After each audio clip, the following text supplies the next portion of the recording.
GW-7472 Ethernet IP adapter to Modbus RTU master and Modbus TCP client gateway is helpful for data exchanging between the Modbus RTU Modbus TCP network and the Ethernet IP network.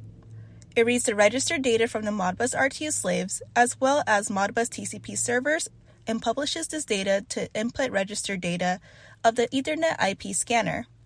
The output data transmitted by the Ethernet IP scanner are updated to registered data of Modbus RTU slaves, Modbus TCP servers via the GW-7472.